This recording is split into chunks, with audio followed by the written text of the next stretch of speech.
Estou tomando cerveja na zona, senhora. Eu trabalho. Isso.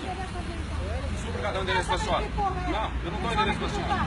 Eu não dou endereço da senhora. A senhora sabe onde é o batalhão? Não sabe onde é o batalhão?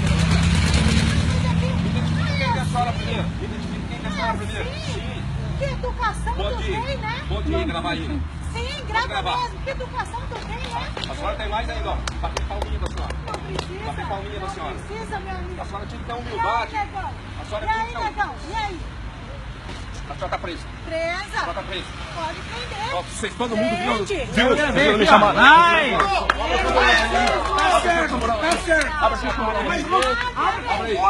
Abre assim, abre aí, pega a chave, só puxar. Senta aí. O negão, você vai ver quem que é o negão. Vem cá, Eu tenho negão também. Racista ainda? Pegou alguma coisa. A senhora vai ver quem que é o negão. Ainda? Vai lá.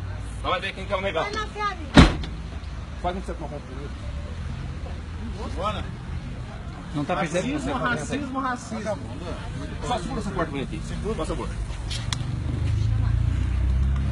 Pegou? É racismo isso aí. Eu filmei aqui.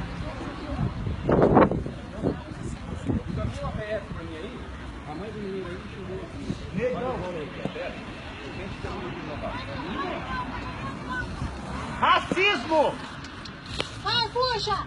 Sou mesmo. Puxa a pé. Sou. Joga pau. Sou sim. Vagabundo faz tudo que faz, só quer defender ainda. Conheço, cara. Fala aí na minha cara, ô vacilão. Fala aí na minha cara, ô vacilão. Mas é verdade. Fala aí na minha cara. A senhora só tá se complicando. Fala Deixa eu na minha complicar cara, mais. ô vacilão. Ela tá errada. Meu filho é trabalhador, ô vacilão. Fala aí. Meu vacilão. Agora na maior educação. Aqui. Vai lá, prende. Depois, por gentileza, só põe perto da senhora também.